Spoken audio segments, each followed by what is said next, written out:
সম্মানিত দর্শক মণ্ডলী, আজকে ইনশাআল্লাহ কথা বলবো আপনাদের সম্মুখে যে বিষয় নিয়ে, সেটি হচ্ছে আল আশরুল আওয়াখির মিন রমজান, অর্থাৎ পবিত্র রমজান মাসের শেষ 10 রমজানের কি ফজিলত এবং গুরুত্ব রয়েছে।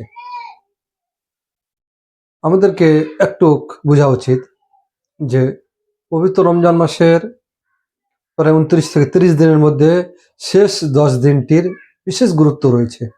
পবিত্র রমজান মাস অন্য মাস থেকে ভালো, এবং প্রথম 10 দিন থেকে মধ্যে 10 দিন বেশি ভালো, এবং শেষ 10 দিন আরো সব থেকে বেশি উত্তম। উলামা ইকরাম বলে থাকেন যে যে ব্যক্তি প্রথম রমজান থেকেই ভালো কাজ করছে, 5 ওয়াক্তের নামাজ আদায়ের সাথে সাথে, রোজা রাখার সাথে সাথে যত দান খায়রাত করছে, সেজন্য সে ঈদের নামাজ পর্যন্ত করতে থাকে।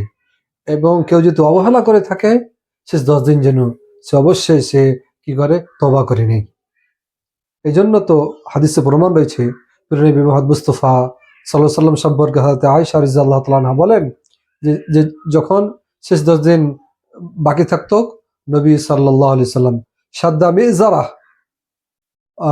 অর্থাৎ নবী সাল্লাল্লাহু আলাইহি সাল্লাম পুরো সম্পূর্ণরূপে নবী সাল্লাল্লাহু আলাইহি সাল্লাম প্রস্তুতি নিয়ে নিতেন।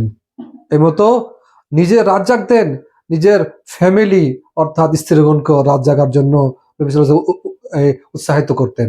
বুঝতে পারলাম যে এই শেষ 10 দিনে প্রিয় নবী মুহাম্মদ মুস্তাফা সাল্লাল্লাহু আলাইহি সাল্লাম সম্পূর্ণরূপে প্রস্তুতি নিয়ে বেশি বেশি করে ইবাদতে মগ্ন হয়ে যেতেন।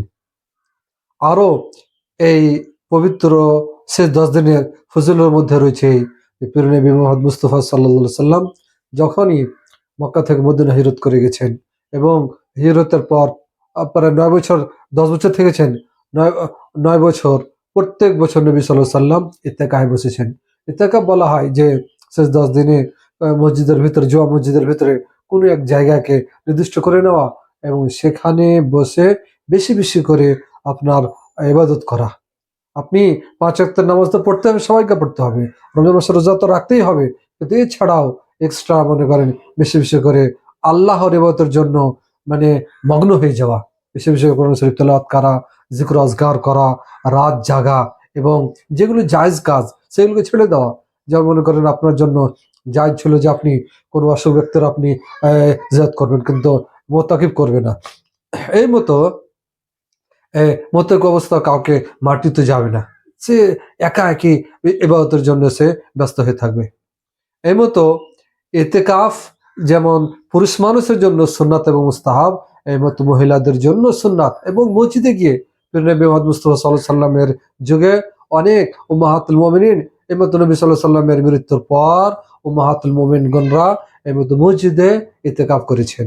বুঝতে পারলাম এর মধ্যে যদি ফিতনার ভয় না থাকে এবং এরকম ব্যবস্থা থাকে, তাদের আলাদা বাথরুম, তাদের খাওয়া দাওয়ার ব্যবস্থা, তো মহিলারা বুঝতে পারে। এবং আল্লাহ রহমত আলহামদুলিল্লাহ মক্কা মদিনায় আপনার দেখতে পারবেন যে মসজিদুল হারামে, মসজিদ নবীতে এই মধ্যে যেমন পুরুষ মানুষের আছে, তাদের আলাদা মহিলাদের বসার ব্যবস্থা আছে।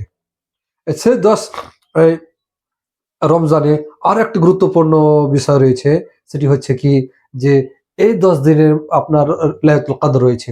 লাইলাতুল কদর বুঝলেন, কেউ যদি শেষ 10 রাতই কেউ যদি জাগতে থাকে, জেগে ইবাদত করে, ইনশাআল্লাহ সে রাতগুলো পেয়ে নিবে। আল্লাহ তাআলা বলছেন, ইন্না আনজালনাহু ফি লাইলাতুল কদর ওয়া মা আদরাকা মা লাইলাতুল কদর, লাইলাতুল কদর খায়রুম মিন আলফি শাহর, তানাজ্জালুল মালায়েকাতু ওয়ার রূহু ফিহা বিইذনি রাব্বিহিম মিন কুল্লি আমর, সালামুন হিয়া হাত্তা মাতলাইল ফজর। এজন্য আমাদেরকে দরকার, উচিত আমরা যেন সবাই যেন এই 10 রমজানে বেশি বেশি করে আল্লাহর ইবাদতে আমরা মগ্ন হয়ে থাকি। আমরা ইতিকাফে বসি, আমরা লাইলাতুল কদর খুঁজি। আল্লাহ তাআলা তুই আমাদেরকে এই মতো তৌফিক দান কর, আমিন। আপনাদের কাছে শেষে বিশেষ অনুরোধ, যারা আমার চ্যানেলটি সাবস্ক্রাইব করেন অবশ্যই সাবস্ক্রাইব করে নেবেন, ভালো লাইক করবেন এবং কমেন্টস করবেন, শেয়ার করবেন। আসসালামু আলাইকুম রহমতুল্লাহ।